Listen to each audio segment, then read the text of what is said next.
Innal hamdalillah nahmaduhu wa nasta'inuhu wa nastaghfiruh wa na'udzu billahi min syururi anfusina wa min sayyiati a'malina man yahdihillahu fala mudhillalah wa man yudlil fala hadiyalah wa asyhadu an la ilaha illallah wahdahu la syarikalah wa asyhadu anna Muhammadan abduhu wa rasuluh.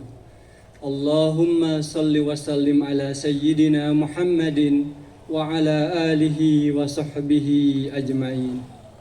Qala Allah ta'ala fi kitabihil karim, a'udzu billahi minasy syaithanir rajim. Ya ayyuhalladzina amanu taqullaha haqqa tuqatih wa la tamutunna illa wa antum muslimun.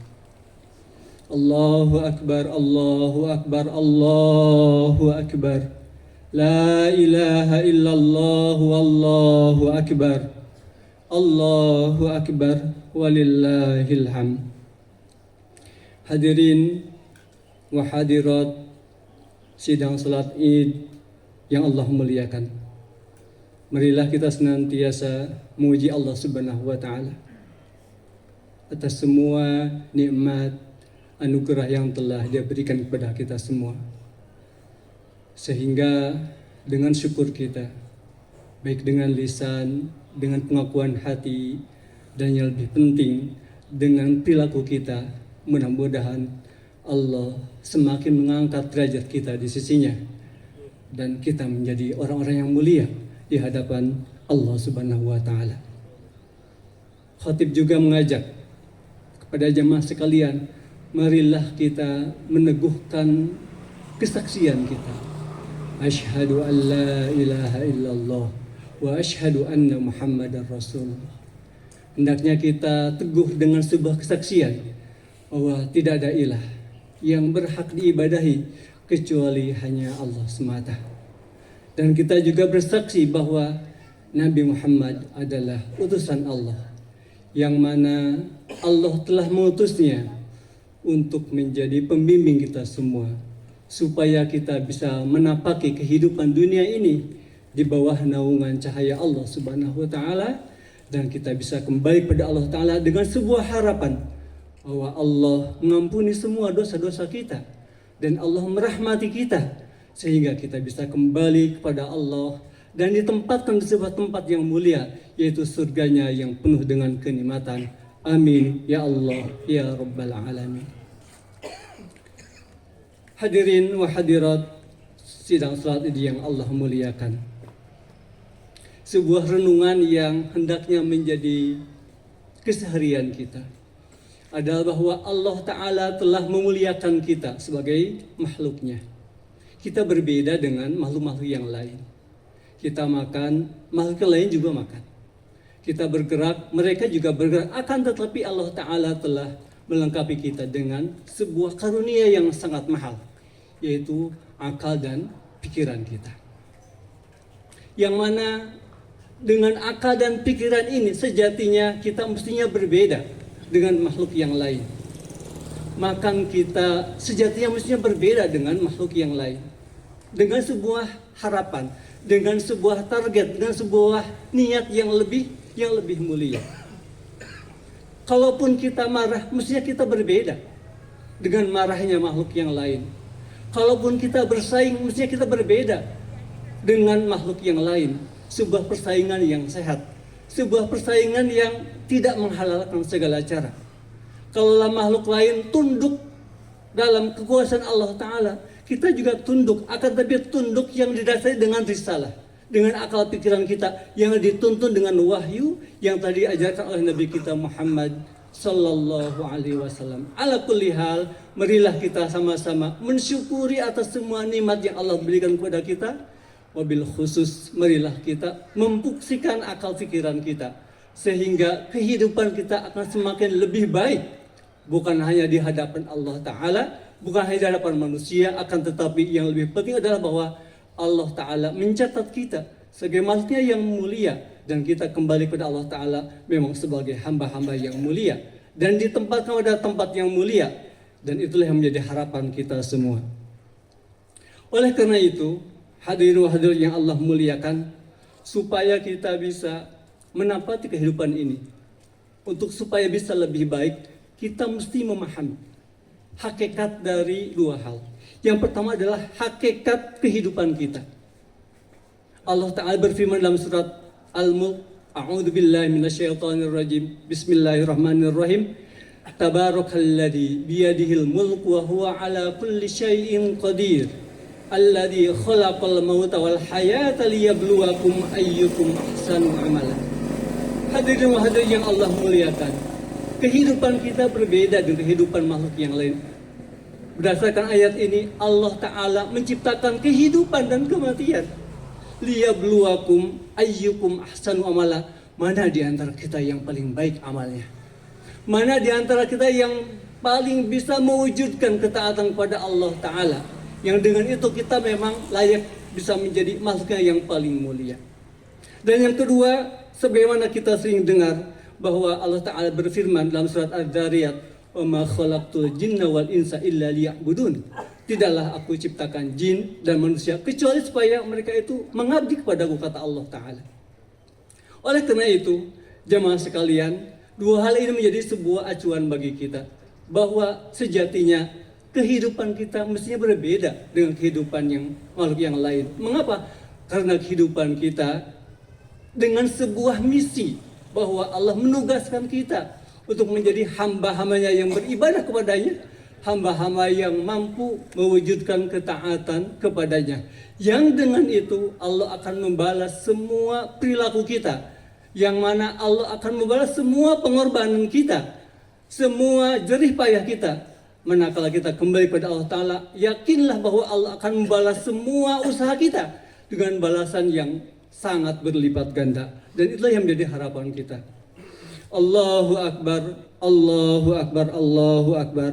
La ilaha illallah wallahu akbar, Allahu akbar walillahil hamd. Oleh karena itu, hadirin wa hadirat yang Allah muliakan, khatib mengajak kepada jemaah sekalian dan diri pribadi khatib, marilah kita senantiasa berusaha untuk menjadi hamba yang pandai berserah diri kepada Allah Ta'ala, yang pandai berterima kasih kepada Allah Ta'ala dengan mewujudkan semua potensi yang kita miliki untuk bisa menjadi hamba-hambanya yang mulia, hamba-hambanya yang mampu mewujudkan peribadatan yang sejati kepada Allah Subhanahu wa Ta'ala. Oleh karena itu, ada beberapa hal yang hendaknya bisa menjadi acuan kita. Bagaimana cara kita menjadi hambanya yang sejati, hambanya yang mulia di hadapan Allah Ta'ala. Yang pertama, Allah Ta'ala berfirman dalam surat Az-Zumar, A'udzubillahi minasyaitonirrajim. Inna anzalna ilaikal kitaba bil haqqi fa'budillaha mukhlishan lahuddin. Ala lillahid dinul khalis. Ayat ini menjelaskan sebuah hakikat, bahwa ibadah yang kita lakukan, semua aktivitas ibadah yang kita lakukan adalah sebuah ibadah yang harus didasari sebuah niat, yaitu ikhlas karena Allah Ta'ala.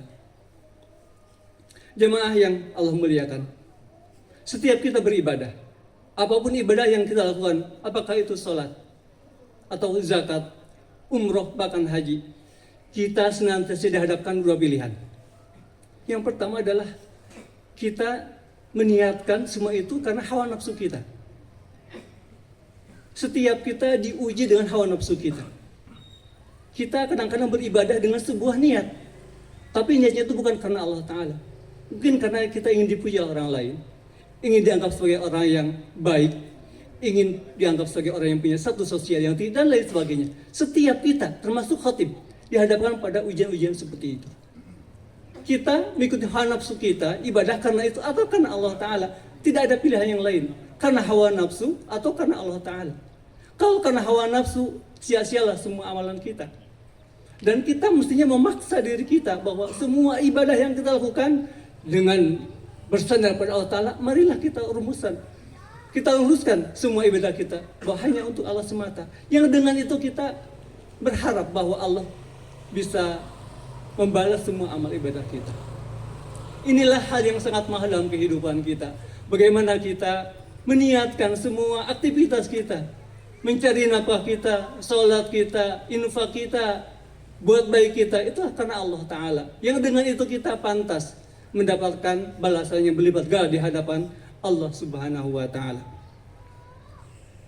Yang kedua, sebagai gambaran bahwa kita bisa menjadi hamba Allah yang sejati adalah bagaimana kita mampu bersyukur atas nikmat Allah Subhanahu wa Ta'ala.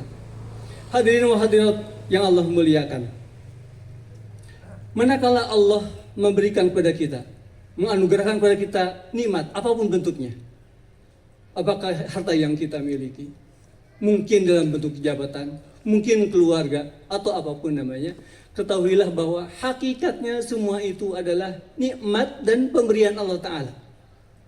Murni adalah anugerah Allah Ta'ala. Betul bahwa Allah memberikan kepada kita kekuatan untuk meraihnya, akan tetapi tidak mungkin itu semua kita raih kecuali manakala Allah mengizinkan kepada kita. Oleh karena itu tidak pantas kita sombong atas semua yang kita miliki, karena hakikatnya adalah pemberian Allah Ta'ala. Dan ketahuilah bahwa semua itu adalah pemberian yang sementara. Keluarga akan meninggalkan kita, harta akan habis, harta akan kita tinggalkan, dan semua itu akan menjadi milik ahli waris kita. Ketahuilah bahwa apapun yang kita miliki adalah hakikatnya pemberian Allah Ta'ala. Wa ma bikum min ni'matin fa minallah. Nikmat apapun yang kita miliki hakikat dari Allah Ta'ala. Oleh karena itu tidak pantas kita sombong dengan apapun yang kita miliki, karena hakikatnya adalah pemberian Allah Ta'ala. Karena hakikatnya semua itu adalah titipan dari Allah Ta'ala, yang mana pasti kita akan berpisah dengan semua yang kita miliki. Yang ketiga, jamaah sekalian, marilah kita senantiasa ridho dengan apapun yang Allah tetapkan bagi kita. Kita bersabar dengan semua mungkin musibah yang kita derita. Marilah kita membangun sebuah kesadaran bahwa semua kita lemah. Semua kita tidak ada apa-apa di hadapan kekuatan Allah Ta'ala. Ketika Allah menguji kita dengan sebuah musibah, yakinlah bahwa itu adalah kehendak Allah yang tidak mungkin bisa kita hindari. Dan kita dihadapkan pada dua pilihan. Kita mungkin mengeluh, yang dengan itu Allah murka kepada kita. Dan yang kedua adalah kita menerima semua ketetapan Allah, dan kita bersabar, dan kita akan mendapatkan pahala yang berlipat ganda. Sebagaimana Allah Ta'ala berfirman, "Qul ya ibadilladzina amanu taqu rabbakum lilladzina ahsanu fi hadhihi dunya hasanah wa ardullahi wasi'ah innama yuwaffas sabiruna ajrahum bighairi hisab." Katakanlah, wahai hamba-hambaku yang beriman, hendaklah kalian bertakwa kepada Rabb kalian. Bagi orang-orang yang berperilaku ihsan dalam ibadah mereka, maka dia akan mendapatkan pahala di hadapan Allah Ta'ala. Wa ardullahi wasi'ah, dan bumi Allah itu sangat luas. Innama yuwaffas sabiruna ajrahum bighairi hisab, dan orang-orang yang bersabar dalam menghadapi berbagai musibah takdir Allah, maka mereka akan mendapatkan pahala yang tidak terbatas. Oleh karena itu, jemaah sekalian, marilah kita senantiasa membangun sebuah kesadaran bahwa apapun yang Allah takdirkan kepada kita hakikatnya adalah baik. Kalaulah kita mendapatkan musibah, marilah kita introspeksi. Boleh jadi itu adalah karena dosa-dosa kita. Boleh jadi itu sebuah cara Allah menegur kita. Boleh jadi itu adalah sebuah cara Allah memberikan kesempatan kepada kita untuk bisa bersabar. Yang mana dengan kesabaran itu Allah mengampuni dosa-dosa kita. Dan Allah mengangkat derajat kita, sesuatu yang tidak mungkin kita raih dengan ibadah kita yang sangat rendah kualitasnya. Sesuatu yang memang mahal sekali yang bisa kita raih. Oleh karena itu, marilah kita senantiasa bersandar pada Allah Ta'ala dalam segala urusan kita, karena hanya Dialah yang mampu menolong dalam semua urusan kita.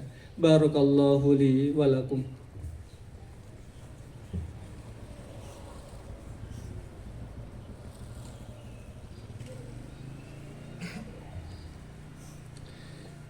Alhamdulillahi Rabbil Alamin, wa bihi nasta'inu ala umuri dunya wad din, wassalatu wassalamu ala nabiyyina Muhammadin wa ala alihi wa sahbihi ajmain. Allahu Akbar, Allahu Akbar, Allahu Akbar, la ilaha illallah, wallahu akbar, Allahu Akbar, walillahil hamd. Hadirin wa hadirat sidang jemaah haji yang Allah muliakan, setiap kita terlahir dari Nabi Adam. dan Adam sempat Allah tempatkan di surganya. Kemudian Allah menguji bapak kita Adam, diturunkan ke bumi ini, dan kita semua adalah keturunan Adam. Kehidupan kita di dunia hakikatnya adalah sebuah ujian. Apakah kita mampu menghadapi ujian di dunia ini dan kita kembali kepada tempat bapak kita, yaitu surga? Mampukah kita menghadapi berbagai ujian yang kita hadapi di dunia ini? Ujian kenikmatan, ujian popularitas, jabatan, bahkan mungkin ujian kemiskinan, kefakiran. Mampukah kita melewati semua itu dan kita kembali ke tempat yang sangat mulia, yang hakikatnya adalah tempat kembali Bapa kita, yaitu surga? Oleh karena itu, khatib mengajak kepada jemaat sekalian, marilah kita menyadari sebuah hakikat bahwa kehidupan kita, waktu yang kita miliki adalah modal. Modal untuk kembali pada Allah dan kembali pada tempat yang mulia. Marilah kita senantiasa menukar semua yang kita miliki dengan pahala Allah Ta'ala, dengan keridhaan Allah Ta'ala. Dengan itulah kita bisa kembali pada Allah dengan selamat. Marilah kita meniatkan semua ibadah kita karena Allah Ta'ala, mencari nafkah kita karena Allah Ta'ala, infak kita, semua apapun yang kita amalkan, marilah kita niatkan, upayakan untuk karena Allah Ta'ala. Inna sholati wa nusuki wa mahyaya wa mamati lillahi rabbil alamin. Oleh karena itu, Nabi kita berpesan dengan sabdanya, sebuah sabda yang sangat mulia, yang hendaknya menjadi acuan kita dalam kehidupan di dunia ini. Yang pertama adalah Nabi kita bersabda, min husni islamir mar'i tarkuhu ma la ya'nihi. Salah satu bukti kualitas Islam kita bagus adalah manakala kita mampu meninggalkan ucapan, perbuatan, tindakan yang tidak berguna. Nabi juga bersabda, ihris ala ma yanfa'uka. Hendaklah kalian, wahai umat Islam, bersungguh-sungguh untuk melakukan sesuatu yang bermanfaat. Jemaah sekalian, kalau kita mentadaburi, mencermati sabda Nabi ini, luar biasa. Kita perlu bangga menjadi umat Islam, menjadi umat Nabi kita. Kalau kita mengamalkan hadis ini, maka kita akan menjadi orang yang mulia. Mulia di dunia dan mulia di akhirat. Mengapa? Karena kita akan menggunakan waktu yang kita miliki sekecil apapun untuk mendapatkan sesuatu yang bermanfaat, baik secara duniawi maupun secara ukhrawi. Dan yakinlah bahwa tidaklah sedap kita di hari kiamat nanti kecuali kita akan berhadapan dengan Allah Ta'ala untuk hisab masing-masing kita. Kita akan ditanya tentang umur kita, tentang harta kita, tentang ilmu kita, tentang masa muda kita. Mampukah kita menjawab semua pertanyaan dari Allah Ta'ala atas semua kehidupan kita? Semoga Allah Ta'ala senantiasa membimbing kita, menuntun kita, supaya kita bisa menjadi hambanya yang mulia, hambanya yang mampu berserah diri kepadanya, hambanya yang tahu balas budi kepada Allah Ta'ala dengan mencurahkan semua waktu yang kita miliki, tenaga yang kita miliki, hanya untuk mendapatkan keridhaan Allah Subhanahu wa Ta'ala. Alhamdulillahi Rabbil Alamin. Allahumma salli wa sallim ala nabiyyina Muhammadin wa ala alihi wa sahbihi ajma'in. Allahumma ghfir lil mu'minin wal mu'minat wal muslimin wal muslimat al ahya'i minhum wal amwat. Allahumma a'izzal islam wal muslimin. Allahumma a'izzal islam wal muslimin. Allahumma a'izzal islam wal muslimin. Allahumma rabbana la tuzigh qulubana ba'da idh hadaitana wa hab lana min ladunka rahmatan innaka antal wahhab. Allahumma rabbana hab lana min azwajina wa dhurriyyatina qurrata a'yun waj'alna lil muttaqina imama. Allahumma adkhilna jannata ma'al abrar. Allahumma adkhilna jannata ma'al abrar. Allahumma adkhilna jannata ma'al abrar. Rabbana taqabbal minna innaka antas samiul alim wa tub alaina innaka antat tawwabur rahim. Rabbana atina fid dunya hasanah wa fil akhirati hasanah wa qina adzabannar. Aqulu qawli hadza wa astaghfirullah li wa lakum. Wassalamu alaikum warahmatullahi wabarakatuh.